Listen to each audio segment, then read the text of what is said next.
নমস্কার, good evening. আমি ইলমাস সৈয়দ, আপনারা দেখছেন গ্রাউন্ড রিপোর্ট। মহাশিবরাত্রিতে যেন এক নতুন রূপে দেখলাম কেষ্ট আর কাজলকে। অনুব্রত মণ্ডল এবং কাজল শেখ, বীরভূমের রাজনীতিতে যে দুটো নাম এই মুহূর্তে একেবারে উজ্জ্বল অক্ষরে লেখা রয়েছে। কাজল শেখের হাতে ত্রিশূল, অনুব্রতর হাতে একটি রূপোর তীর ধনুক। আহা, সে কি দৃশ্য! দুই নেতাকে খুশি করতে তৃণমূল কর্মী নেতারাও বৃহৎ তৎপর। সাঁইথিয়ায় শিবরাত্রির অনুষ্ঠানে কাজল শেখ পেলেন রুদ্রাক্ষের মালা ও ত্রিশূল। অন্যদিকে ইলামবাজারের এক কর্মী সম্মেলনে অনুব্রতর হাতে তুলে দেওয়া হলো রূপোর তীর ধনুক। নেতাজি ইন্ডোর থেকে দলনেত্রী মমতা বন্দ্যোপাধ্যায় নির্দেশ মেনে বীরভূমের ভোটের রণনীতি গোছাতে শুরু করেছে কেষ্ট মণ্ডল ওরফে চড়াম চড়াম গুড় বাতাসার স্রষ্টা অনুব্রত মণ্ডল। যদিও কাজল শেখ ও অনুব্রতর যে দ্বন্দ্ব, যা ঘিরে এখন জোর চর্চা, লালমাটির বীরভূমে সেই চর্চা কতটা উঠলো, কতটা নামলো, আজ গ্রাউন্ড রিপোর্টে সেদিকেই চোখ রাখবো। দেখুন, কাজল শেখ একাধিকবার নাম না করে হলেও কেষ্টমণ্ডলের দিকে নিশানা তাক করেছেন, তাদের দ্বন্দ্বের কথা ওপেনলি বলেছেন। অনুব্রত মণ্ডলও আবার সেই নাম না করে হলেও কাজল শেখকে নিয়ে ছেড়ে কথা বলতেও পিছপা হননি। নেতাজি ইন্ডোর স্টেডিয়ামে নেত্রী বলে দিলেন, দ্বন্দ্ব চলবে না। কাজল শেখকে কনফিডেন্সে নিতে হবে। অনুব্রতর বীরভূমে কাজল শেখই বাজিগার হয়ে গেলেন, এমনটা রাজনৈতিক মহল বলছে। বিস্তারিত তো যাবো, কিন্তু তার আগে নেতাজি ইন্ডোর স্টেডিয়ামে ঠিক কি বললেন তৃণমূল কংগ্রেসের নেত্রী সুপ্রিমো মমতা বন্দ্যোপাধ্যায়, শুনুন। আমি বীরভূমকে রাখিনি, তার কারণ বীরভূমে যারা আছে তারা নিজেদের মতো করে, তাদের কোর কমিটি আছে, কোর কমিটি নিয়ে করবে সবাইকে নিয়ে। কেষ্ট কাউকে কিন্তু বাদ দেওয়া যাবে না। কাজলকেও কনফিডেন্সে নিতে হবে, আশিস দাকে আর শতাব্দীকেও মাঝে মাঝে ডেকে নেবে। কাজেই সবাই মিলে করবে। আর তোমাদের বর্ডার যেটা মুর্শিদাবাদের ভরতপুর, মনে হয় বড়োয়ার এমএলএ বলেছিল, হ্যাঁ তুমি বলেছিলে কেষ্টর কথা, তুমি কথা বলে নিও। মিলেমিশে করি কাজ 26-এর লক্ষ্যে, এটাই মমতা বন্দ্যোপাধ্যায়ের vocal tonic. Netaji indoor stadium থেকে মমতা বন্দ্যোপাধ্যায় রীতিমতো বলে দিলেন যে দেখুন, অনুব্রত মণ্ডল এবং কাজল শেখ নিয়ে দ্বন্দ্ব হয়তো রয়েছে, কিন্তু সেই দ্বন্দ্ব যেন ভোটের ময়দানে না আসে, ভোটের বীরভূমে না আসে। কাজল শেখকে কনফিডেন্সে নিতে হবে, দরকার পড়লে শতাব্দী রায় তার সঙ্গে কথা বলতে হবে। শুধু তাই নয়, একসঙ্গে করতে হবে কাজ। একসঙ্গে চলার বার্তা প্রত্যেকেই দিচ্ছেন, নতুন কোনো কথা নয়। দুজনের মধ্যে কোনো দ্বন্দ্ব নেই দাবি করছেন বীরভূম জেলা তৃণমূলের সহসভাপতি মলয় মুখোপাধ্যায়। দিন দশেক আগেও আমাদের সঙ্গে একান্ত সাক্ষাৎকারে এই একই কথা বলেছিল মলয় মুখোপাধ্যায়। এখন দেখে নেব এদিন, অর্থাৎ নেত্রীর ঘোষণার পর মলয় মুখোপাধ্যায় ঠিক কি বললেন। এটা তো কিছু নতুন কথা নয়, এটা অনুব্রত মণ্ডলও বলে থাকেন, এটা কাজল শেখও বলে থাকেন। একসাথে চলার বার্তা প্রত্যেকেই দিচ্ছেন এবং আবার নতুন করে নেত্রী দিয়েছেন, সবাই তাকে মান্যতা দেয়। এই ব্যাপারে নতুন করে প্রশ্ন ওঠার কোনো জায়গা নেই, সবাই একসাথেই কাজ করবে, এটাই আশা। ওটা আপনারা যেটা দেখছেন সেটা সুপারফিশিয়াল দেখা, ওটা ভেতরে কোনো দ্বন্দ্ব নেই। ওপরে ওপরে নিজেদের মধ্যে, সমর্থকদের মধ্যে কোথাও কোথাও কখনো কখনো দ্বন্দ্ব হয়ে থাকে, ওসব অবিলম্বে মিটে যায়। কাজল শেখের একজন অনুগামী রয়েছেন আলিফ শেখ।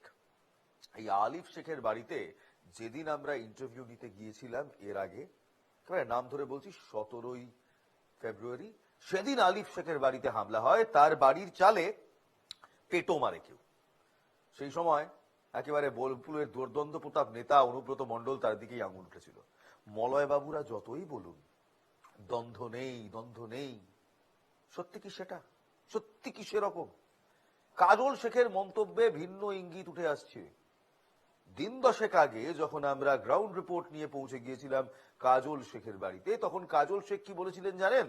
বলেছিলেন 2024-এ গুলিবিহীন বোমাবিহীন নির্বাচন হয়েছিল, নির্বাচনে জিততে গুড় বাতাসার প্রয়োজন নেই, কয়লা গরু পাচার বন্ধ, তৃণমূলের জামানতেও খুন করার চেষ্টা হয়েছে, ইত্যাদি ইত্যাদি একাধিক কথা বলেছিলেন। কাকে অ্যাঙ্গেল করেছিলেন, কার দিকে নিশানা করেছিলেন? অফকোর্স অনুব্রত মণ্ডল। নাম করেননি, কিন্তু কাজল শেখ 10 দিন আগে এনকেটিভি বাংলাকে এক্সক্লুসিভ যে ইন্টারভিউ দিয়েছিল, তার নানুরের বাড়িতে বসে তার রন্ধ্রে রন্ধ্রে ছিল অনুব্রত বিরোধিতা। দেখবেন, দেখুন। আমি কোনো নেতা নই, প্রথমে এই কথা আপনাকে বলে রাখি। আমি একজন দলের কর্মী, মমতা বন্দ্যোপাধ্যায়ের অনুগত সৈনিক হিসাবে কাজ করছি এবং কাজ করে যাব। 2023-এ নির্বাচন, 24-এ নির্বাচনে গুলিবিহীন, বোমাবাজিবিহীন বীরভূম নির্বাচন হয়েছে। বিগত দিনে যে নির্বাচনগুলো হয়েছিল সেই নির্বাচন থেকে অনেক বেশি ভোটের ব্যবধানে বিরুদ্ধে পিছিয়ে রেখেছি আমরা। মমতা বন্দ্যোপাধ্যায় উন্নয়ন যেখানে আছে সেখানে চরম চরম ঢাক, গুড় বাতাসা, পাচন পড়া কোনো কিছুরই প্রয়োজন আছে বলে আমি মনে করি না। 1993 সাল থেকে আমি রাজনীতিটা করছি। দক্ষিণ ঘরনায় আমার জন্ম। রাজনীতি করতে গিয়ে বামফ্রন্টের, বাম জামানার অত্যাচার, অন্যায়, অবিচারের বিরুদ্ধে প্রতিবাদ করতে গিয়ে আমি আমার 2 দাদাকে হারিয়েছি, বাবাকে হারিয়েছি। সবসময় সততা প্রতীক মমতা বন্দ্যোপাধ্যায় চলার পথ এবং আদর্শকে অনুসরণ করে চলি। কাজল শেখের শরীরে এক রক্তবিন্দু অবশিষ্ট থাকা পর্যন্ত আমি সেই পথেই চলব। যদি দেখি কেউ বা যে কোনো বড় মাপের নেতা হোক না কেন কোথাও ভুল করছে, ভুল পথে পা বাড়াচ্ছে, কাল সে চুপ করে বিগত দিনও থাকেনি, এখনো থাকবে না। তাহলে বালি, কয়লা, গরু পাচার সব বন্ধ করে দিয়েছি। 2 বছরের ইতিহাসে বীরভূম জেলায় বালি, কয়লা, গরু কিচ্ছু চলছে না। দেখিয়ে দেন আমার কোথাও চলছে। এখনো পর্যন্ত কাজল শেখের সঙ্গে অনুব্রত সামনাসামনি কোনো দ্বন্দ্ব হয়নি। কোনো মিডিয়া বন্ধু দেখাতে পারবে না। না, সামনাসামনি হয়নি, কিন্তু বকলমে যেখানেই অন্যায় দেখেছি আমি প্রতিবাদ করেছি। এটাই আমার ধর্ম, এটাই আমার ধর্ম। আমি কথা বলিনি অনুব্রত মণ্ডল অন্যায় করে, কিন্তু অন্যায় করলে কাজল শেখ প্রতিবাদ করবে, এটাই আমার ধর্ম। তৃণমূল কংগ্রেস জামানাও আমাকে খুন করার চেষ্টা করা হয়েছে। 2016 সালে সরি, আমার যখন প্রথম আমার কন্যার জন্মগ্রহণ করে সে অ্যানাউন্স করে, তখন আমার গায়েতে বোমাবাজি করা হয়েছিল। তারপরে 2021 সালে আমাকে বাংলাদেশ থেকে ভাড়াটিয়া নিয়ে এসে, শুটার নিয়ে এসে, কিলার নিয়ে এসে আমাকে মার্ডার করার চক্রান্ত করা হয়েছিল। পুলিশ প্রশাসন অ্যারেস্ট করেছে, এখনো তারা সিয়ান জেলে বন্দী আছে। কারা আনিয়েছিল সে বিষয়ে আমি কোনো মন্তব্য করতে চাইনি, সেটা পুলিশ, কিন্তু সেটা পুলিশ প্রশাসনের ব্যাপার। পুলিশ প্রশাসন সে বিষয়ে তদন্ত করছে বা এখন তদন্ত প্রক্রিয়া চলছে। অনুব্রত মণ্ডলকে অনেক সময়ে আমি আমার অভিভাবক হিসেবে দেখেছি। উনি বয়োজ্যেষ্ঠ মানুষ, রাজনীতি উনিও অনেক আগে থেকে করছেন, আমিও অনেক আগে থেকে করছি। আমাদের মধ্যে কোনো দ্বন্দ্ব বিভেদ আছে বলে আমি ব্যক্তিগতভাবে মনে করি না। মুখে বলছেন বয়োজ্যেষ্ঠ মানুষ, দ্বন্দ্ব বিভেদ আছে কিনা আমি জানি না, কিন্তু দেখুন কি অদ্ভুত ভাবে তিনি আবার সরাসরি না বললেও বকলমে বলে দিচ্ছেন যে গত 2 বছরে দেখুন এখানে কয়লা, বালি, গরু কিচ্ছু পাচার হয়নি। গত 2 বছরে ভোট শান্তিপূর্ণ হয়েছে, চড়াম চড়াম গুড় বাতাসা হয়নি। বলছেন প্রকাশ্যে সামনাসামনি দ্বন্দ্ব হয়নি, কোনো মিডিয়া দেখাতে পারবে না যে আমাদের প্রকাশ্য দ্বন্দ্ব হয়েছে। আবার এও বলছেন যে অন্যায় দেখলে আমি রুখে দাঁড়াবো। আবার এও বলছেন তৃণমূল জামানায় তাকে খুন করার চেষ্টা হয়েছে, 2016 সালে তাকে খুন করার চেষ্টা হয়েছে, বাংলাদেশ থেকে ভাড়াটে গুন্ডে এনে থেকে খুন করার চেষ্টা হয়েছে। বোলপুর, বীরভূম, অনুব্রতর গড়, সেখানে কে খুন করতে চাইবে কাজল শেখকে? কে খুন করার চেষ্টা করবে কাজল শেখকে? আবার আরেকটি প্রশ্ন হচ্ছে যে কাজল শেখ যে বারবার বলছেন শাসক দলে থাকাকালীন শাসক দলের নেতারাও তাকে খুন করতে চেয়েছেন। কোন নেতা? কিন্তু একটা কথা কাজল শেখ বলে দিলেন, যেটা গতকালকে মুখ্যমন্ত্রী মমতা বন্দ্যোপাধ্যায় একেবারে স্পষ্টভাবে বুঝিয়ে দিলেন। কাজল শেখ বলছেন আমার আনুগত্য পুরোপুরি মমতা বন্দ্যোপাধ্যায়ের জন্য, এবং কাজল শেখও বলছেন মমতাময়ী বীরভূম তিনি চান। মুখ্যমন্ত্রী মমতা বন্দ্যোপাধ্যায় তিনিও কালকে বলে দিলেন কাজল ছেড়ে বীরভূমের রাজনীতি হবে না। মুখ্যমন্ত্রীর বিশেষ ভরসা হলেন কেষ্ট মণ্ডল। নেতাজি ইন্ডোরে মুখ্যমন্ত্রীর মন্তব্যের পর প্রতিক্রিয়া জানিয়েছেন সিপিআইএম নেতা সুজন চক্রবর্তী। দেখুন। মুখ্যমন্ত্রীর বিবেচনায় বীরভূম একটা স্পেশাল স্ট্যাটাস, ফলে বীরভূমে কেষ্ট আছে, মুখ্যমন্ত্রীর বিশেষ ভরসার কেষ্ট। কেষ্ট জেলে থাকলেও কেষ্ট তৃণমূলের সভাপতি। কেষ্ট জেলে থাকলে কাজলকে সভাধিপতি করা হয়, কিন্তু কেষ্ট ফিরে আসার সঙ্গে সঙ্গে বলা হয় কাজল কেষ্টর কথাই চলে, এবং তারপর বলা হয় সবাইকে সঙ্গে নিয়ে চলে। তাতে কি থামছে? বীরভূমের দুই নেতা অনুব্রত মণ্ডল ও কাজল শেখ, এই দুই নেতাকে খুশি করতে সর্বত্র সক্রিয় তৃণমূল কর্মীরা। এই দ্বন্দ্বে শুধু মাঠে ময়দানে সীমাবদ্ধ নয়, ছড়িয়ে পড়েছে সভাতেও মঞ্চেও। উপহার দেওয়া, উদ্বোধন অনুষ্ঠান, সর্বত্র দেখা যাচ্ছে এই প্রতিযোগিতা। অনুব্রতর জেল মুক্তির পর থেকে এই বীরভূমে নতুন করে রাজনৈতিক উত্তাপ বাড়ছে, রাজনৈতিক হিংসার ঘটনাও বেড়েছে। কখনো অনুব্রতর অনুগামীরা আক্রান্ত, কখনো কাজল শেখের অনুগামীরা আক্রান্ত। 2026-এর বিধানসভা ভোটের আগে এই রাজনৈতিক পট পরিবর্তন ঠিক কি মোড় নেয়, কোন দিকে যায়, সেটাই এখন দেখার পালা। কিন্তু তার আগে ছবিটা দেখুন। এই যে কেষ্টমণ্ডলের হাতে তীরধনুক, আর অনুব্রত কেষ্টমণ্ডলের হাতে তীরধনুক, আর কাজল শেখের হাতে রুদ্রাক্ষ আর ত্রিশূল। দুটো ভিন্ন জায়গা। নেতা কর্মীরা দুই নেতাকে তুষ্ট করার জন্য একেবারে মরিয়া হয়ে পড়ছেন। কেন? কারণ একটাই, মুখ্যমন্ত্রী মমতা বন্দ্যোপাধ্যায়, যিনি তৃণমূল কংগ্রেসের সুপ্রিমো বটে, তিনি বলছেন বীরভূম জেতার জন্য এই দুজন নেতাকেই তার লাগবে। কাজল অনুব্রত দুজনেই সমান তার কাছে। এতদিন এটা কিন্তু ছিল না, এতদিন বীরভূম মানেই অনুব্রত মণ্ডল ছিল। কিন্তু এখন অনুব্রতর বীরভূমে নতুন চ্যালেঞ্জার এসছে, সেই চ্যালেঞ্জারের নাম কাজল শেখ।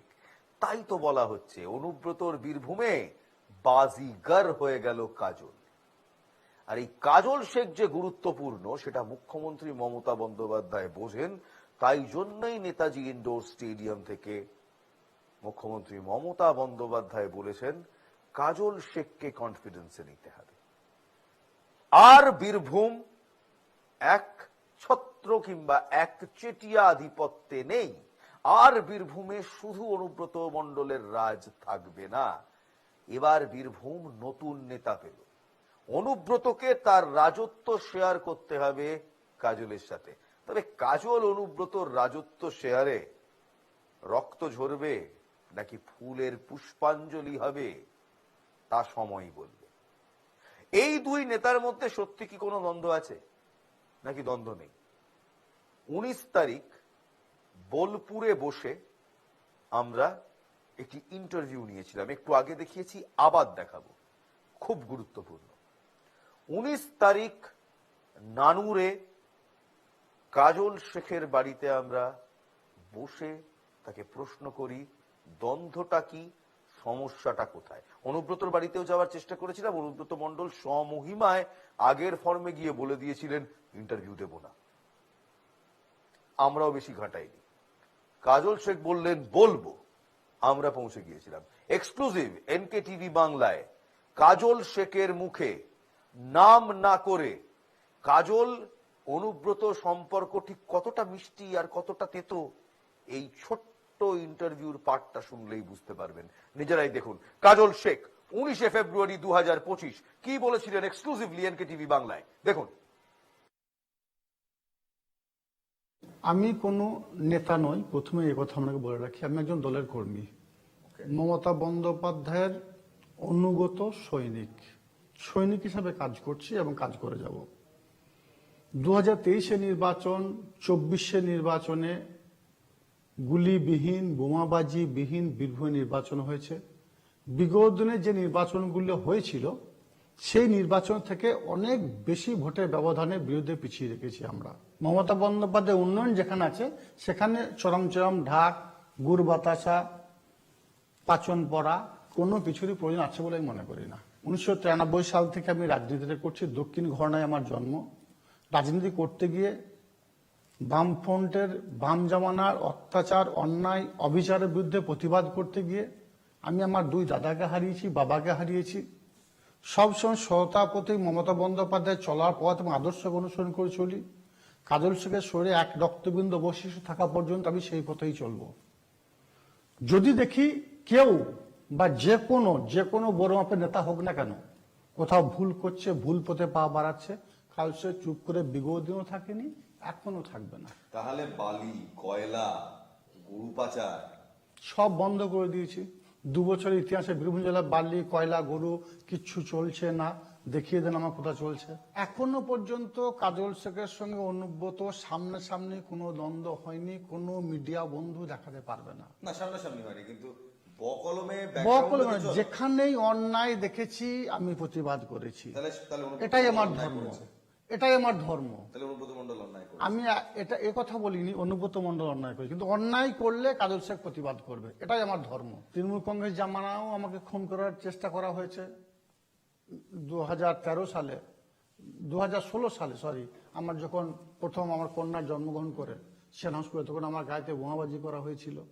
তারপরে 2021 সালে আমাকে বাংলাদেশ থেকে ভাড়াটিয়া নিয়ে এসে, শুটার নিয়ে এসে, কিলার নিয়ে এসে আমাকে মার্ডার করার চক্রান্ত করা হয়েছিল। পুলিশ প্রশাসন অ্যারেস্ট করেছে, এখনো তারা সিয়ান জেলে বন্দী আছে। কারা আনিয়েছিল সে বিষয়ে আমি কোনো মন্তব্য করতে চাইনি, সেটা পুলিশ, কিন্তু সেটা পুলিশ প্রশাসনের ব্যাপার। পুলিশ প্রশাসন সে বিষয়ে তদন্ত করছে বা এখন তদন্ত প্রক্রিয়া চলছে। অনুব্রত মণ্ডলকে অনেক সময়ে আমি আমার অভিভাবক হিসেবে দেখেছি।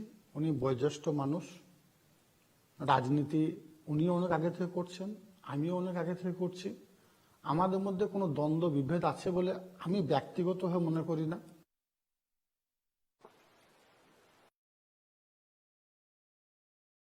100 কোটি মানুষ এই ভারতে এখন সংকটে রয়েছে।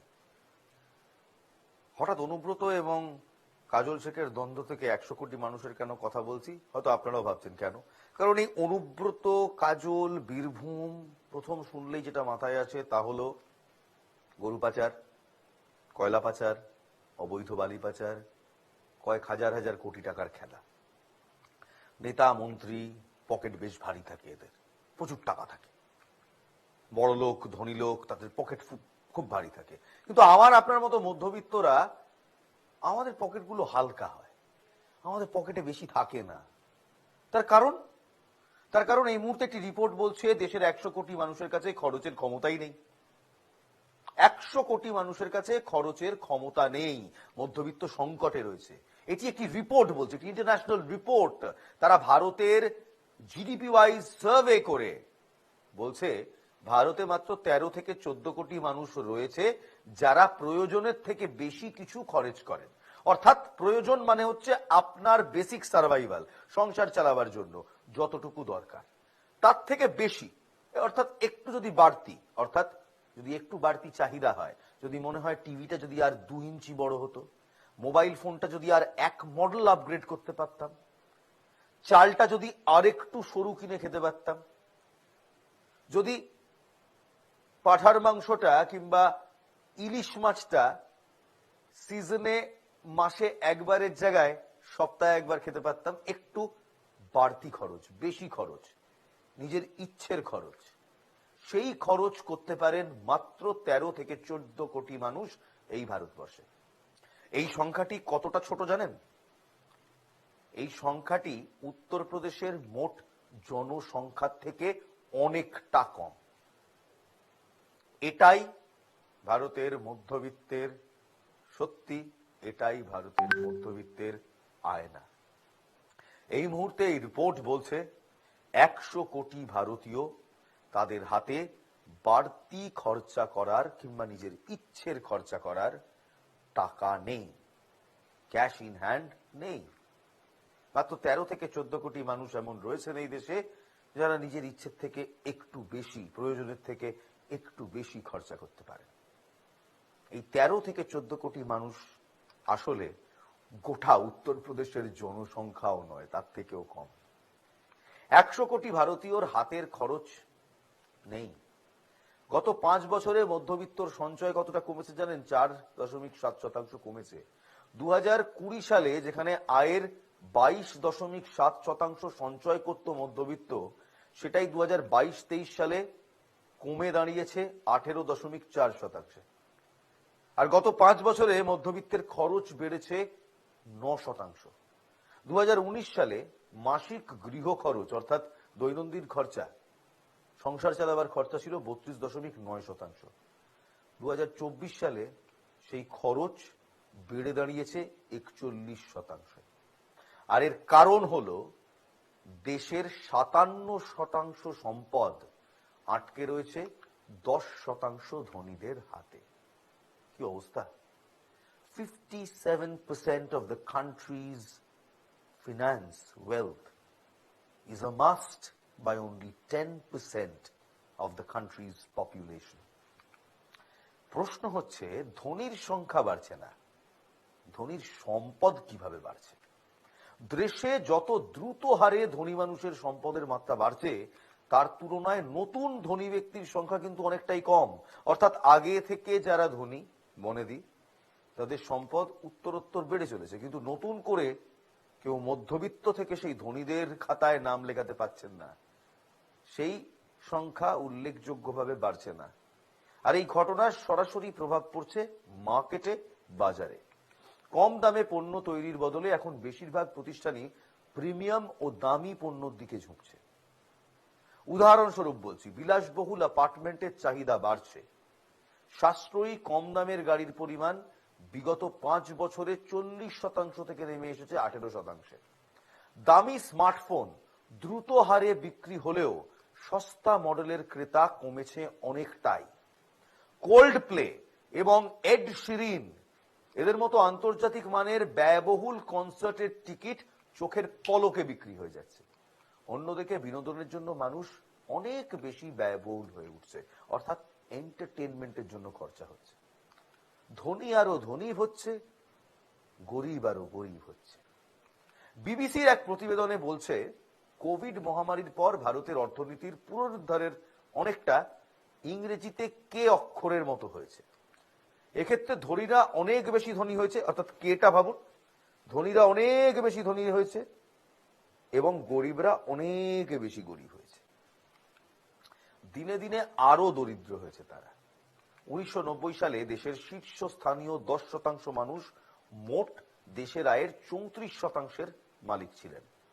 আর আজ সেই 10% মানুষ দেশের মোট আয়ের 57.7%-এর মালিক। দেশের সব থেকে দরিদ্র 50% মানুষের আয় 22.2% থেকে কমে গিয়েছে, 15% হয়েছে। দরিদ্রদের জন্য অনেক জিনিস ক্রমেই কঠিন এবং দুর্লভ হতে চলেছে, আর এই কারণেই এখন সংকটে মধ্যবিত্ত। মার্সাইলাস ইনভেস্টমেন্টস ম্যানেজারদের তথ্য অনুযায়ী ভারতের মধ্যবিত্তরাও সমস্যায় রয়েছে। মুদ্রাস্ফীতির সঙ্গে তাদের বেতনের সমানুপাতিক বৃদ্ধি হয়নি, অর্থাৎ দাম বাড়ছে, বেতন বাড়ছে না। গত 10 বছরে কর প্রদানকারী মধ্যবিত্তের আয় কার্যত একই জায়গায় দাঁড়িয়ে রয়েছে, অর্থাৎ ট্যাক্সেবল ইনকাম যাদের রয়েছে, তাদের আয়, তাদের ইনকাম এক জায়গায় রয়েছে, ইনক্রিমেন্ট নেই। এমনকি বহু মানুষের বেতন মুদ্রাস্ফীতির কারণে অর্ধেক হয়ে গিয়েছে। পে কাট, স্যালারি কাট। মধ্যবিত্তের যে সঞ্চয় ছিল গত 50 বছরের মধ্যে সর্বনিম্ন স্তরে এসে দাঁড়িয়েছে, অর্থাৎ আমাদের পুঁজি, সঞ্চয়, savings all time low in the last 50 years. ভাবতে পারছেন? এই হলো হাল আমাদের মধ্যবিত্তের। এবার এখানেই প্রশ্ন হচ্ছে, বিধানসভায় দাঁড়িয়ে মমতা বন্দ্যোপাধ্যায় বলছেন এত মানুষকে দরিদ্র সীমার উপরে নিয়ে এলাম। প্রধানমন্ত্রী নরেন্দ্র মোদী বলছেন গরিবই আমি এখান থেকে শেষ করে দেব। রিপোর্ট বলছে এগুলো শুধুই কিচ্ছু নয়, বড় বড় ক্লেমস, ইংরেজিতে যা আমরা বলি টল ক্লেমস বাট নো ওয়ার্ক। কিভাবে হয়? এই রিপোর্ট ভুল, না হলে নেতারা যে পরিসংখ্যান দিচ্ছেন সেটা ডাহা মিথ্যে কথা। এই রিপোর্ট বলছে আমার দেশের 57% আয় মাত্র 10% মানুষের হাতে, যা আজ থেকে 10-20 বছর আগে অব্দি 34% তো ছিল, সেটা বেড়ে দাঁড়িয়েছে 57%। আর গরিব আরো গরিব হচ্ছে, আরো দরিদ্র হচ্ছে। 100 কোটি ভারতীয় তাদের দৈনন্দিন নিত্য প্রয়োজনীয় খরচের বাইরে নিজের মর্জি মাফিক 1 পয়সা খরচা করতে পারছে না। সঞ্চয় কমে যাচ্ছে, ব্যয় বৃদ্ধি হচ্ছে, আয় স্ট্যাগনেন্ট, অর্থাৎ স্যালারি বাড়ছে না, ইনক্রিমেন্ট হচ্ছে না। বছরের পর বছর মানুষ একই কোম্পানিতে দাঁড়িয়ে কাজ করে যাচ্ছে, ভালো কাজ করছে, মাইনে বাড়ে না। এর কারণ হলো দেশের 10% মানুষ দেশের 57% সম্পদকে, আয়কে নিজেদের পকেটস্থ করেছে। আমার একটা কবিতা মনে পড়ে যাচ্ছে, জানেন তো, আপনারাও শুনেছেন, সবাই শুনেছি আমরা সেই কবিতা। বলতে পারো বড় লোক মোটর গাড়ি চড়বে আর গরিব কেন সেই মোটরের তলায় চাপা পড়বে। বড় লোকের ঢাক তৈরি গরিব লোকের চামড়ায়। আমার আপনার চামড়ায় যে ঢাক তৈরি হয়, সেই ঢাক বাজিয়ে বাজিয়ে এড শিরিন হয়, সেই ঢাক বাজিয়ে বাজিয়ে কোল্ড প্লের কনসার্টস হয়, সেই ঢাক বাজিয়ে বাজিয়ে দেশের সবচেয়ে বড় শিল্পপতির ছেলের বিয়ে রীতিমতো গ্র্যান্ড মেগা ইন্টারন্যাশনাল ইভেন্টে কনভার্ট হয়। কিন্তু আমি আপনি টেলিভিশনের সেটসে নিজেদের ফোনে সেই ছবি দেখি আর ভাবি আমাদের কবে একটু উন্নতি হবে। এই মুহূর্তে দাঁড়িয়ে যে রিপোর্ট আমরা পেয়েছি, ইন্দাস ভ্যালি সমীক্ষা রিপোর্ট, সেই ইন্দাস ভ্যালি সমীক্ষা রিপোর্ট চোখে আঙুল দিয়ে বলছে ভারতে মধ্যবিত্তরা ভালো নেই, ভারতে দরিদ্ররা ভালো নেই। ভারতে যদি কেউ ভালো থাকে তা একমাত্র ভারতের 10% ধনী, যারা বছরে বছরে আরো টাকাবান, আরো ধনীবান, আরো ধনবান হয়ে উঠেছেন। আর আমরা মধ্যবিত্তরা ক্রমশ সংকটের দিকে এগোচ্ছি। যারা দরিদ্র তারা আরো দরিদ্র হচ্ছে। ভেবে দেখবেন কথাটা। একটা ছোট্ট বিরতি নিচ্ছি, বিরতির পর ফিরে আসছি। কলকাতা শহরে এক ট্রেড ইউনিয়ন নেতার দাদাগিরি। সেই ট্রেড ইউনিয়ন নেতার নাম এবং বাংলার, ভারতবর্ষের সর্বপ্রথম চিত্র পরিচালকের নাম অবশ্য এক, হীরালাল। এই হীরালাল বাবু অবশ্য কোনো হিস্টোরিক্যাল কাণ্ড ঘটাননি। আজকে সকালবেলা উঠে দাদাগিরি করে বলে দিলেন কলকাতা শহরে 3টি বাস রুটের বাস তিনি বন্ধ করে দেবেন। ভাবতে পারছেন? শাসক দলের নেতা বলে কথা। শাসক দলের নেতার কি পাওয়ার, সে চাইলে একসঙ্গে 3টি বাস রুট বন্ধ করে দিতে পারেন। খোদ মন্ত্রীকে নেমে আসতে হয় রাস্তায় পরিস্থিতি সামাল দেওয়ার জন্য। একটা ছোট্ট বিরতি, বিরতির পর ফিরে আসছি। দেখতে থাকুন NKTV Bangla prime time ground report.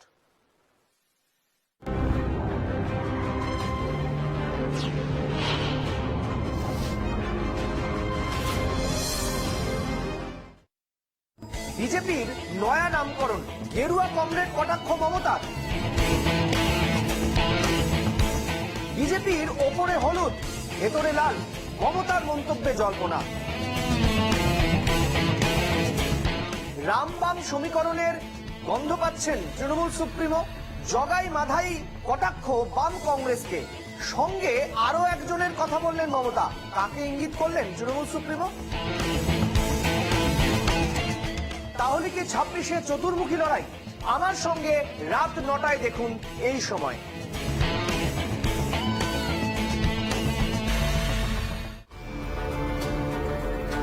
দেশ বিদেশ, শহর জেলা, কি ঘটছে, কোথায় ঘটছে, কে বলছেন, কি বলছেন, রং ছাড়া সোজা সাপটা। দেখুন সুপার প্রাইম টাইম প্রতিদিন রাত 8টায়।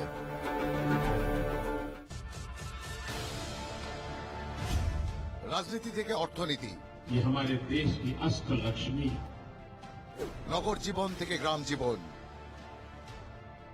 খেলা, বিনোদন, উত্তর পূর্বের প্রতিটি খবর, উত্তর পূর্বের বাঙালির খবর। माताओं और बहनों का ऊपर अत्याचार होता है। দেখুন নজরে নর্থ ইস্ট প্রতিদিন সকাল 8:30টায়, দুপুর 3:30টায় ও রাত 8:30টায়, শুধুমাত্র এনকেটিভি বাংলায়। তিলোত্তমা, সিটি অফ জয়, কল্লোলিনী, কলকাতা। আন্দোলনের শহর, সংস্কৃতির শহর, ব্যস্ততার শহর। রাজনীতি, খেলা, বিনোদন, সারাদিনের কলকাতা 8 ঘন্টায়। দেখুন মহানগর প্রতিদিন সন্ধ্যে 6টায়। কোচবিহার থেকে কাকদ্বীপ, ধানমন্ডি থেকে বারাসত, 23 জেলা 341 ব্লক, বঞ্চনা, দুর্নীতি, সাফল্য, হিংসা, টুকিটাকি খবর, বড় সড় খবর, বাংলার সব খবর দেখুন আজকের বাংলা, প্রতিদিন সন্ধ্যে 6:30 ও রাত 10টায়। বিজেপির নয়া নামকরণ, গেরুয়া কমরেড কটাক্ষ মমতার। বিজেপির ওপরে হলুদ, ভেতরে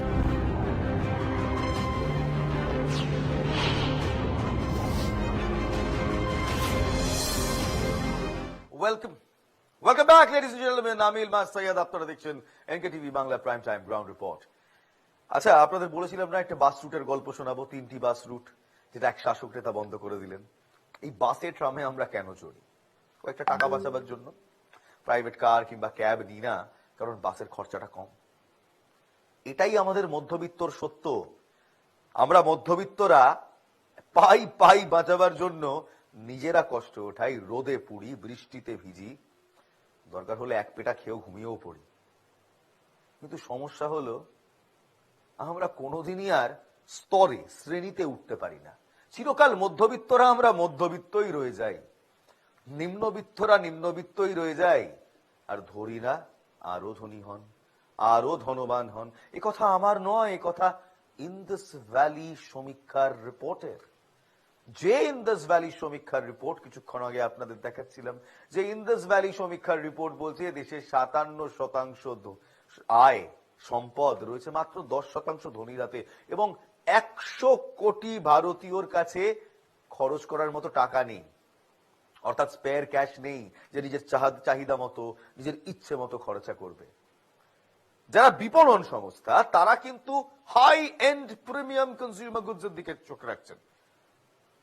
আগেকার দিনে সিম্বিয়ান কিংবা ওই যেসব কম দামি মোবাইল ফোনগুলো হয় সেগুলো এখন বিকোয় না, এখন মধ্যবিত্তর হাতেও লেটেস্ট মডেল অফ আইফোন ঘোরে। এটাই তো কনজিউমারিজমের যুগ, যেখানে আপনি এক হাতে টাকা নেবেন আর অন্য হাতে টাকা দেবেন, শুধু সঞ্চয় হবে না। আমরা না এই কনজিউমারিজমের যে গোলক ধাঁধা সেটাতে আটকে পড়েছি, আটকে পড়ে গোল গোল ঘুরছি, বেরোতে পারছি না। কিন্তু যারা ধনী সেই 10% তারা বেরিয়ে গেছেন। শুধু বেরোনি নেই, দেশের 57% আয়কে নিজের পকেটস্থ করে দিব্যি বসে আছেন রিটায়ারমেন্ট ফান্ড নিয়ে। অর্থনীতিবিদ অনির্বাণ দত্তর সঙ্গে কথা বলেছিলাম, জিজ্ঞেস করেছিলাম আমাদের অবস্থা কি, মধ্যবিত্ত আগামী দিনে আর কত সমস্যায় পড়বে। অর্থনীতিবিদ অনির্বাণ দত্ত কি বলছেন দেখুন। কিন্তু আজকের দিনে দাঁড়িয়ে প্রত্যেকটা মানুষ তার ভবিষ্যৎ নিয়ে চিন্তিত। কিছু মানুষ যারা যে অতিরিক্ত টাকা থাকবে সেই টাকাটা যিনি খরচা করবেন তার কোনো গ্যারেন্টি নেই।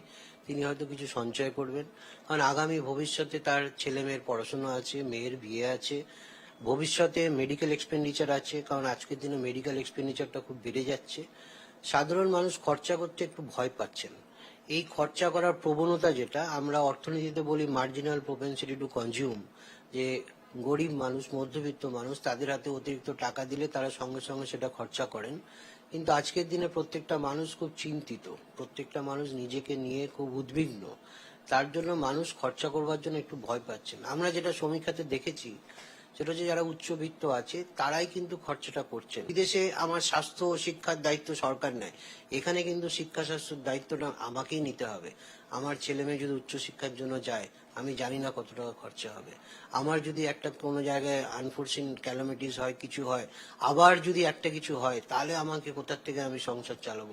এই রকম নানাবিধ দুশ্চিন্তাতে প্রত্যেকটা মানুষ নিজের মতো করে ভাবতে শিখেছে। আপনি যদি এখন বলেন যে আপনি প্রত্যেক মানুষকে যদি 100 টাকা করে এক্সট্রা দিয়ে দেন, সেই টাকাটা সবাই মিলে খরচা করবে, আপনি দেখবেন সেটা হচ্ছে না। ম্যাক্সিমাম লোক কিন্তু ভাববে যে ওই টাকাটা আমি কোথায় খরচা করব, কবে খরচা করব, এই চিন্তা করবার জায়গায় এসে গেছে মানুষ। এবং এর জন্য কি হচ্ছে, খরচা করার প্রবণতাটা কমছে। কিন্তু অর্থনৈতিকভাবে মানুষ কিন্তু অনেকটা শিক্ষা সঞ্চয় করেছে, এবং মানুষ তার ভালোর জন্য যেটা হবে মানুষ সেটাই করতে চাইছে। কি অবস্থা বলুন তো, দেশের মধ্যবিত্তরা এখনো বুঝে উঠতে পারছে না তারা কি করবে। এটাই আমাদের করুণ অবস্থা, এটাই আমাদের সমস্যা। মধ্যবিত্তদের অবস্থা যে আরো খারাপ হবে সেটা অর্থনীতিবিদ নিজেই বলে দিচ্ছেন। আমার সহকর্মী একটু আম জনতার সঙ্গে কথা বলেছে আজ, তাদের কাছে জানতে পেরেছে তারা ঠিক কিসের মধ্যে দিয়ে যায়, প্রতিদিন সংসারের হাল টানতে কতটা পরিশ্রম হয়, আর দিনের শেষে নিজের ইচ্ছে মতো খরচা করার একটি টাকাও যখন পকেটে থাকে না, তখন মনের ভেতর ঠিক কি কি চলে। আম জনতা কি বলছে দেখুন। এখন যেমন কি আমাদের একদম এসেনশিয়াল যেটা নিড সেইটাই আমরা খরচ করছি। এক্সট্রা কোনো কিছু যে আমাদের একটু শখ হচ্ছে কি একটু লাক্সারি তো দূরের কথা, মানে একটার বাইরে অন্য আরেকটা কিছু আমরা ভাবতেই পারি না। সেভিংস তো টোটালি নেই এখন এই মুহূর্তে। যদি দেখেন সেভিংস বলে কিছুই নেই, মানুষ তো খাওয়ার টাকা নেই মানুষের কাছে, সেভিংস তো দূরের কথা। সেভিংস কি করে করবে? মানুষ দিন যাচ্ছে, দিনে যে টাকাটা ইনকাম করছে সেই টাকাটা দিয়ে সংসারই ঠিকঠাক চলছে না। রাজ্যবাসীর যে একটা প্রবলেম ফেস করছে সেটা কেউ ধরুন সেরকম ভাবে দেখে না, তো এতে সাধারণ মানুষের কি করার আছে? তাতে প্রবলেমটা বাড়ছে, অসঙ্গতি বাড়ছে, সমাজের লেভেলটা যেটা বলতেন ব্যালেন্সটা একদমই খারাপ হয়ে গেছে। অনেক সমস্যাই রয়েছে, এটা এখনো তো কিছু বাড়ছে না, কিছু হচ্ছে না। সঞ্চয় করবে কোথা থেকে? সঞ্চয় কোথা থেকে করবে? করতে তো পারছেই না। এরকম হলে তো অসুবিধাই, সবারই অসুবিধা, শুধু আমার না, সবারই অসুবিধা। সেটাও বেরিয়ে যাচ্ছে, আমরা খারাপের দিকেই যাচ্ছি, ভালোর দিকে যাচ্ছি না, এটাই হচ্ছে মেন। যেটুকু সামান্য 10% ভারতবর্ষের লোক আছে তারাই আজকাল জিনিসপত্র কিনতে পারে। আমাদের যে মিডিল ক্লাস বা হ্যান্ড টু মাউথ যাদের, তাদের কাছে এই যে সামান্য কিছু নৌকন দিয়ে তাদের যে করে দেওয়া হচ্ছে, পঙ্গু করে দেওয়া হচ্ছে। মানুষের কর্ম করার যে ক্ষমতা সেটা পঙ্গু। শিক্ষা কিছু নেই। সাধারণ মানুষ যদি এখনো তাদের ভুল বুঝতে না পারে তাহলে ভবিষ্যৎ আরো অন্ধকার। হ্যাঁ, আমাদের পঙ্গু তো সত্যি করে দেওয়া হচ্ছে, আর আমাদের পঙ্গু করছে আরো একটা জিনিস, ডেট ট্র্যাপ, দেনার দায়। কিভাবে জানেন? একটা ফোনে SMS এলো, মলডিভস ঘুরতে যেতে চান, অনায়াসে লোন পেয়ে যাবেন, 5 বছরে শোধ করবেন আরামসে কিস্তিতে কিস্তিতে। এখন যান ঘুরে আসুন। অনেক মধ্যবিত্ত ইনস্টাগ্রাম ফেসবুকের যুগে রিলস দেখে প্রভাবিত হয়ে যাচ্ছেন, ভাবছেন নিজের সঙ্গীকে নিয়ে একটু ঘুরে আসা যায় না, মলডিভস, রোমান্টিক ভ্যাকেশন। লোন নিচ্ছেন, চলে যাচ্ছেন, ইএমআই বাড়ছে, রেপো রেট বাড়ছে, ফ্লাকচুয়েটিং ইএমআই হলে আপনার ইএমআই এর টাকাও বাড়ছে। দিনের শেষে দেখছেন নিজের রোজগারের 70% হাওয়া হয়ে যাচ্ছে মাসে যেদিন স্যালারিটা ক্রেডিট হয় সেদিনই। Debt trap, consumer debt trap, অর্থাৎ ঋণের বোঝা। আর এই ঋণের বোঝা কি মারাত্মক হতে পারে কলকাতাবাসীরা জানেন। ট্যাংরাকাণ্ডের ইতিহাস এখনো আমাদের মনে, আমাদের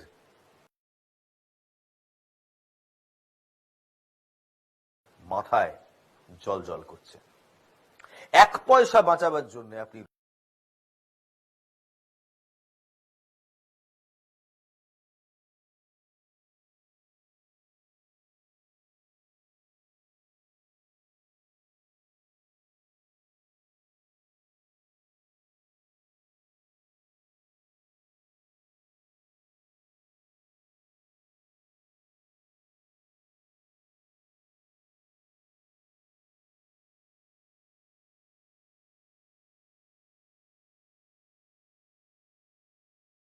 রোদে পড়ে রুটের নিত্যযাত্রীরা চরম হয়রানির শিকার হয়েছে। কারণ একটি রুটের নিত্যযাত্রীরা চরম হয়রানির শিকার হয়েছে। কারণ এক নেতা তার দাদাগিরি এবং তার দাদাগিরির জেরে 3টি রুটের বাস বন্ধ। শহর কলকাতার 3টি রাস্তায় বন্ধ বাস চলাচল। 46, 46-এর A এবং 46-এর B, এই 3টি রুটের বাস বন্ধ করে দিলেন শাসক দলের এক ট্রেড ইউনিয়নের নেতা। বাগমারি বাজারে দাঁড়িয়ে সরকারি বাস, চরম দুর্ভোগে নিত্যযাত্রীরা। বাস কর্মীদের লাগাতার হুমকি দেওয়ার অভিযোগ। কাঠগড়ায় কে উঠলেন? বাস রুটের নেতা হীরালাল খেওয়ার। পরিবহন সচিবকে চিঠি দিয়ে বাস মালিক সংগঠন জানিয়েছে এই হীরালাল খেওয়ার তাদের সঙ্গে দুর্ভব্য আচরণ করছেন, দুর্ব্যবহার করছেন, এমনকি হুমকিও দিচ্ছেন। গত 26শে ফেব্রুয়ারি থেকে বন্ধ হয়ে রয়েছে এই 3টি রুটের বাস পরিবহন। আজ সেই প্রতিবেদন তুলে ধরছে আমাদের সহকর্মী ইন্দ্রনীল ঘোষ। দেখুন, 46 এ এবং 46 বি এই বাস পরিষেবা আপাতত বন্ধ রয়েছে গত 3 দিন ধরে। হীরালাল খেওয়ারের বিরুদ্ধে অভিযোগ যে তিনি তোলাবাজি করছেন এবং বিভিন্ন রকম ভাবে বাস মালিকদের হেনস্থা করছেন। সেই প্রতিবাদেই কিন্তু আপাতত বন্ধ রেখেছেন বাস মালিকরা এই রুটের পরিষেবা। ফলে সমস্যায় পড়তে হচ্ছে নিত্যযাত্রী থেকে অফিস যাত্রী যারা রয়েছেন তারা, যদিও তারা ইতিমধ্যেই বিকল্প ব্যবস্থা নিয়ে নিয়েছেন। ফলে এই যে পরিষেবা, এই পরিষেবা ব্যাহত হয়েছে। সামনে উচ্চ মাধ্যমিক পরীক্ষা, যদিও বাস মালিক সংগঠন তারা চাইছেন যে যত দ্রুত সম্ভব পরিষেবা স্বাভাবিক করতে, যদিও তাদের যে দাবি হীরালালের বিরুদ্ধে অবিলম্বে ব্যবস্থা নিতে হবে, না হলে কিন্তু এই পরিষেবা থেকে কিছুদিন তারা বিরত থাকবেন, এমনটাই হুঁশিয়ারি দিয়ে রাখছেন তারা। ক্যামেরায় সমীরনের সঙ্গে ইন্দ্রনীল ঘোষ এর রিপোর্ট, এনকেটিভি বাংলা, কলকাতা। এই 3টি বাস কোথায় যায় জানেন? ধর্মতলা। কোথা থেকে শুরু হয়? 46, 46A, 46B বা 46, 46A, 46B ধর্মতলা থেকে এয়ারপোর্ট যায়, ধর্মতলা থেকে যোগিয়ারি যায় এবং মুনিবা যায়। এই 3টি জায়গা হচ্ছে 46, 46A, 46B রুট। অর্থাৎ আজ ধর্মতলা যারা যারা অফিস পাড়ায় কাজ করেন, যারা যারা পৌঁছবার চেষ্টা করছিলেন, যেতে পারেননি। অনেকে যারা এয়ারপোর্টের দিকে, অর্থাৎ এয়ারপোর্ট যায় মানে সেক্টর 5 এর উপর দিয়ে যায়, সেক্টর 5 এ পৌঁছানোর চেষ্টা করছিলেন, পৌঁছতে পারেননি। সল্টলেক চেষ্টা করছিলেন, পৌঁছতে পারেননি। নেতার দাদাগিরি, নেতার তোলাবাজি, এবং সেই কারণে আজ সমস্যা নিত্যযাত্রীদের। সেই নিত্যযাত্রীরা আমাদের ক্যামেরা, আমাদের বুম সামনে পেয়ে নিজেদের ক্ষোভ রীতিমতো উগড়ে দিলেন। আম জনতার কথা শুনবেন, শুনুন। বন্ধ, শিবরাত্রি থেকে পাইনি, খুব প্রবলেম হয়েছে। 12টার সময় অফিস পৌঁছেছি, আমরা বাস পাচ্ছি না, আমরা কাজে যেতে দেরি হচ্ছে, আমাদেরকে অফিস থেকে আমাদেরকে কাজের জন্য ফাইন করছে।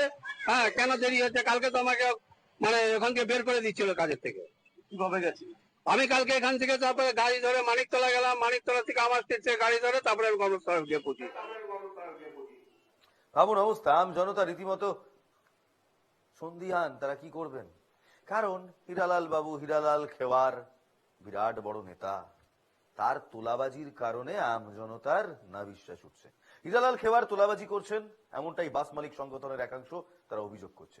শ্রমিকদের জন্য তোলা টাকা নয় করছেন এই হীরালাল, যেমন অভিযোগও উঠছে। সেই কারণে রুটের এই পরিস্থিতি, বাস মালিক সংগঠনের একাংশের এই অভিযোগ। দেখুন,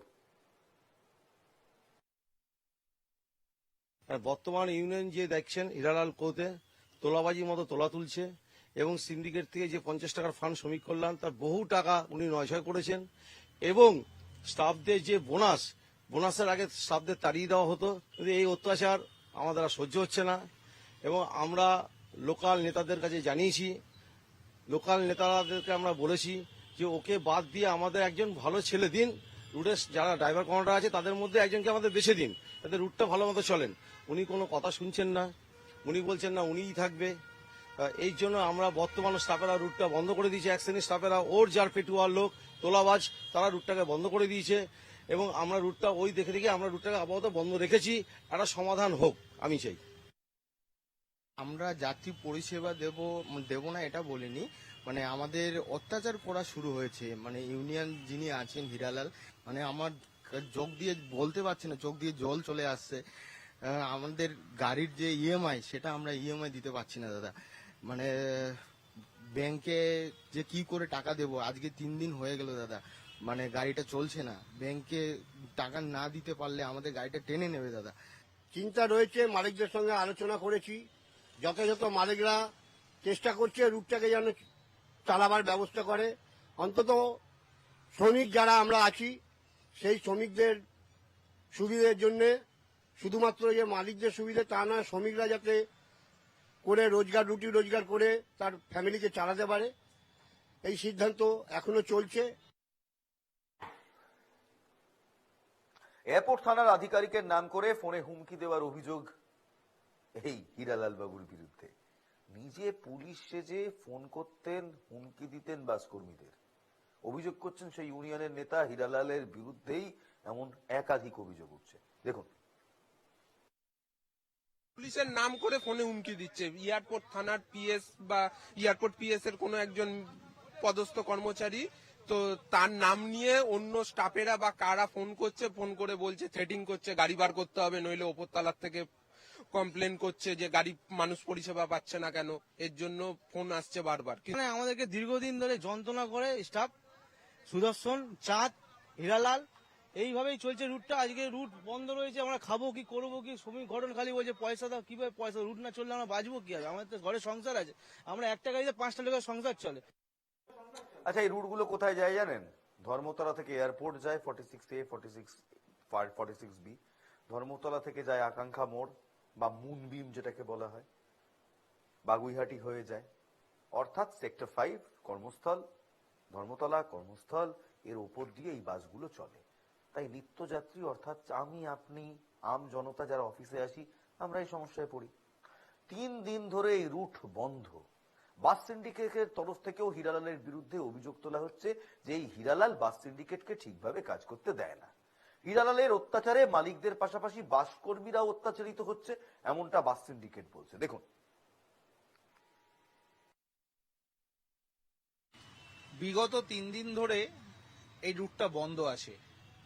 কারণ হচ্ছে একটাই, ইউনিয়নের বহিষ্কৃত নেতা হীরালাল, তার অত্যাচারে মালিকরা অত্যাচারিত এবং স্টাফেরা অত্যাচারিত।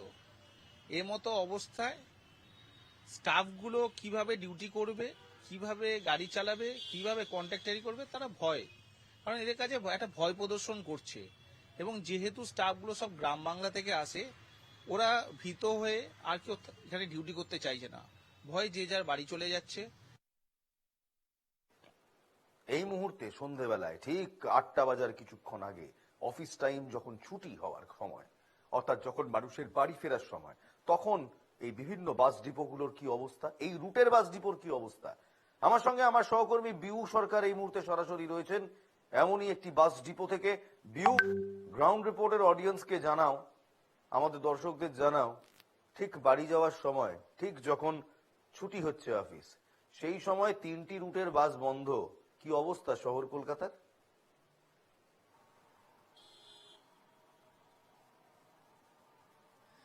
একদমই ইলমাস, দেখো স্বাভাবিকভাবে 3টি রুটের বাস বন্ধ হওয়ায় যাত্রীদের তো ভোগান্তি রয়েছে, এবং সকাল থেকে যেটা যাত্রীরা বা বাস ডিপো যারা মালিকরা রয়েছেন এই বাস রুটে, সেই মালিকরা তারাও জানাচ্ছিলেন যে এই বাস বন্ধ থাকে তারা রীতিমতো বাধ্য হয়েছেন এই হীরালালের জন্য, এবং যারা যাত্রীরা রয়েছেন তারাও রীতিমতো ভোগান্তির শিকার। কেননা যেহেতু এই যে রুটগুলো সেগুলো একদম, তুমি যেটা কিছুক্ষণ আগেই তুমিও বলছিলে যে একদম অফিস এলাকা এরিয়া দিয়ে এই বাসগুলো যায়, সল্টলেক সেক্টর 5 বলো, ধর্মতলা পর্যন্ত যায়, এবং এয়ারপোর্ট এলাকাও এই বাসের রুটগুলো কভার করে।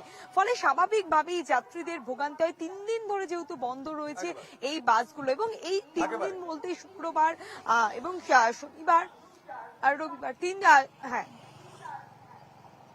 একেবারে ধন্যবাদ বিউ ছিল আমাদের সঙ্গে। ধন্যবাদ বিউ। বিউ আমাদেরকে ঠিক সেটাই জানালো যেটা আমরা এতক্ষণ ধরে বলছিলাম, যে সত্যি আম জনতা চরম ভোগান্তির শিকার।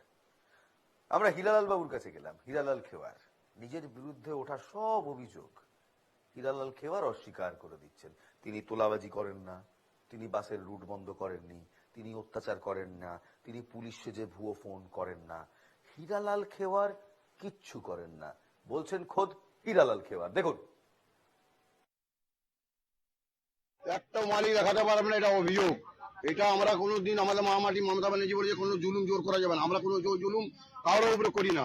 আমাদের লেনদেন টাকা পয়সা কোনো কিছু না, সব মালিকদের ফান্ডে থাকে, মালিকরাই চালায়, মালিকদের ভূমিকা থাকে। আমরা এইসব ভুয়া খবর, এরা জোর জুলুম করে স্টাফদের উপরে অত্যাচার করছে, মালিকদের অনেক মালিককে হুমকি দিচ্ছে গাড়ি চালাতে দেবে না, বন্ধ করে রাখুন। ড্রাইভার কন্ট্রাক্টরকে হাত পা ভেঙে দেবে বলছে মেরে গাড়ি চালালে। আমাদের ড্রাইভার কন্ট্রাক্টর পেয়ে জানা, আমি তো 4 মাস দিয়ে ছিলাম না, 4 মাস দিয়ে আমাদের লোককে সাসপেন্ড করেছে, টিপু পান্ডে সাসপেন্ড করেছিল আমাকে 4 মাস ধরে। আমাকে এটা ভুয়ো খবর। আপনি তৃণমূল নেতা, আপনি বাস মালিক, আমি কোনোদিন, আমাকে কোনোদিন কোনো জায়গা দেখাতে পারবে না আমরা তৃণমূল নাম ভালিয়ে কোনো, আমাদের দিদি নাম ভাঙিয়ে খাই। দিদি বলেছে কি লোকের সাপোর্ট করতে, পাশে দাঁড়াতে গরিবদেরকে, আমরা গরিবদের সাপোর্ট। গরমাশাই, গোটা বাস সিন্ডিকেট আপনার বিরুদ্ধে এত অভিযোগ করছে, আর আপনি সেখানে চলে গেলেন দিদি বলেছে। দিদি আপনার কানে কানে এসে বসে গিয়েছিল। ভুয়ো খবর, এতগুলো লোক যে অভিযোগ করছে সেটা ভুয়ো। বিষয়টি শোনার পরেই পুলিশ প্রশাসনের সঙ্গে কথা বলেন পরিবহন মন্ত্রী স্নেহাশিস চক্রবর্তী। বাস পরিবহন স্বাভাবিক করার আশ্বাস দিয়েছেন তিনি এবং এই হীরালালকে গ্রেফতার করারও আশ্বাস দিয়েছিলেন। গ্রেফতার এখনো হয়েছেন কিনা আমরা অবশ্য জানি না, গ্রেফতার হলে খুশি হব। তবে গ্রেফতার যদি না হন তাহলে আরেকটা প্রশ্ন হবে, এই হীরালাল খেওয়াররা সত্যি আমাদের নেতাদের কাছে এতটাই ইম্পর্টেন্ট যে এদেরকে এরকম ভাবে খোলা ছেড়ে দেন? পরিবহন মন্ত্রী স্নেহাশিস চক্রবর্তী ঠিক কি বলছেন, টেক আ লুক।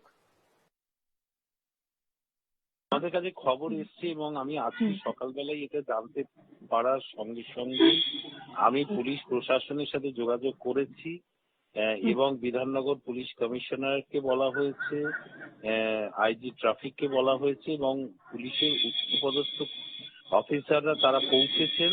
স্পটে পৌঁছে যে ব্যক্তি বাধা দিচ্ছিল তিনি এখন পলাতক আছেন এবং যে কোনো মূল্যে বাস আবার পুনরায় বাস সার্ভিস চালু করতে বলা হয়েছে। ড্রাইভার কন্ট্রাক্টর যারা এদিক ওদিক আছে তাদের আবার জোগাড় করে তাদের ডেকে নিয়ে এসে বাস পরিষেবাকে স্বাভাবিক করতে বলা হয়েছে। কোনো পাবলিক পরিষেবাকে কোনো ব্যক্তি বন্ধ করতে পারে না এবং সরকার সেটা বরদাস্ত করা হবে না, তার বিরুদ্ধে কঠোর ব্যবস্থা নেওয়া হবে। হয়রানি হচ্ছে সাধারণ মানুষের, বাস বন্ধ হওয়া সত্যি সমস্যা, আর যেখানে সমস্যা আমজনতার সেখানে রাজনীতি করার জন্য 26-এর আগে বিরোধী দল তৈরি। বাস বন্ধ হওয়াকে উদ্বেগজনক বলে বর্ণনা করছেন বিজেপি নেতা রাহুল সেরা। দেখুন বিজেপি নেতার বক্তব্য। A46 B এবং 46 যে বন্ধ রয়েছে এটা যথেষ্ট উদ্বেগজনক, কারণ এতে সবচেয়ে বেশি হয়রানি হচ্ছে সাধারণ মানুষের এবং বাস মালিক এবং বাস শ্রমিকরাও ক্ষতিগ্রস্ত হচ্ছে। অতএব তাদের যে দৈনন্দিন আয় তার থেকে তারা বঞ্চিত হচ্ছে শুধুমাত্র একটি মস্তানের তোলাবাজির কারণে। আর যেহেতু সে তৃণমূল আশ্রিত তাকে কেউ কিছু করতে পারছে না, সেই কারণে যদি স্নেহাশিস বাবু এই ঘটনা ঘটার পরেও যদি আপনাদের থেকে তার জানতে হয় তাহলে অবিলম্বে তার ওই পদ থেকে সত্যি তো, যদি মিনিস্টারকে জানতে হচ্ছে সংবাদ মাধ্যমের কাছ থেকে, কিংবা যদি মিনিস্টারকে জানতে হয় সংবাদ মাধ্যমের কাছ থেকে যে এমন একজন রয়েছেন যিনি তৃণমূলের নাম ভাঙিয়ে দাদাগিরি করছেন, পুলিশ সোজা ফোন করছেন, তোলাবাজি করছেন, অত্যাচার করছেন, তাহলে this is really a failure of system. System জানে না তার সিস্টেমের ক্লক বক্স গুলো কিভাবে চলে। এই মুহূর্তে সবচেয়ে বড় প্রশ্ন এবং যেটা আমি আপনি আমজনতা সবাই জানতে চাই তা হলো এই 3টি রুটের বাস ঠিক কবে চালু হবে। 53টি বাসের মালিক একসঙ্গে রয়েছেন, তারা সমস্যার সমাধান চাইছেন এবং তারা বলছেন সমস্যার সমাধান হলেই আবার বাস চালু হবে। অ্যাটলিস্ট পরিবহন মন্ত্রীর আশ্বাসের পরে এমন প্রতিক্রিয়া দিয়েছেন বাস মালিকরা। দেখুন আমাদের বাস সিন্ডিকেটের যারা সেক্রেটারি প্রেসিডেন্ট ওনারা আজকে পরিবহন মন্ত্রীর সাথে দেখা করবে, বসবে, ওদের কাছে ডিসিশন দেবে। আমাদের সিন্ডিকেট যেখানে অ্যাসোসিয়েশন, আমাদের 53খানা বাসের মালিক একত্রিত আছি। আমাদের যে সমস্যাগুলো আছে আমরা এই সমস্যা দীর্ঘদিন ধরে আমরা ভুক্তভোগী, আমরা চাইছি এই সমস্যার মধ্যে থাকবো না। আমাদের সমাধান যদি হয়ে যায় তাহলে আমরা এই মুহূর্ত থেকেই বলতে গেলে আমাদের 1-2 দিনের মধ্যে থেকে আমরা গাড়ি চালানো শুরু করে দেবো। আমাদের বহু স্টাফ আছে, ওরা রীতিমতো কর্ম নেই, ওরা না খেতে পেয়ে বসে আছে, স্ট্যান্ডে বসে আছে, বলছে দাদা আপনারা গাড়িটা বের করুন। আমরা বলছি আমাদের এই সমস্যা, আমরা সম্মান হানির জায়গা দিয়ে আমরা বেরোতে চাই। রুটের বাস বন্ধ রাখা যাবে না এমনটা বলছেন? এই রুটের বাস বন্ধ রাখা যাবে না, জানি বন্ধ করা যাবে না সেটা জানি, কিন্তু আমরা 1-2 দিনের মধ্যেই বাস পরিষেবা আমরা চালু করে দেওয়ার চেষ্টা করছি। কিন্তু আমাদের সংগঠন সিন্ডিকেট থেকে আমাদের অর্ডার চলে আসলে আমাদের সমস্যার সমাধান হয়ে গেলে, যদি আজকে সমাধান হয়ে যায় আমরা কালকে দিয়ে আমরা বাসটা বের করতে পারি, কেন আমাদের স্টাফরা বসে আছে। এ রাজ্যে হচ্ছেটা কি আর এই দেশেই বা হচ্ছেটা কি? 100 কোটি মানুষের কাছে খরচের ক্ষমতা নেই, মধ্যবিত্ত সংকটে পড়ে রয়েছে। মধ্যবিত্তের গণপরিবহন বাস, তাতেও তালা, 3টে রুট বন্ধ, কারণ এক শাসক নেতা দাদাগিরি করছেন, পুলিশের নাম করে ফোন করছেন, তোলাবাজি করছেন। আমরা কি এতটাই নগণ্য? আমরা মধ্যবিত্তরা কি এতটাই নগণ্য যে আমাদের নিয়ে যে যখন যা ইচ্ছে তাই করতে পারে? ভাবুন, ভাবা প্র্যাকটিস করুন। ভালো থাকবেন, ভালো রাখবেন। জয় হিন্দ।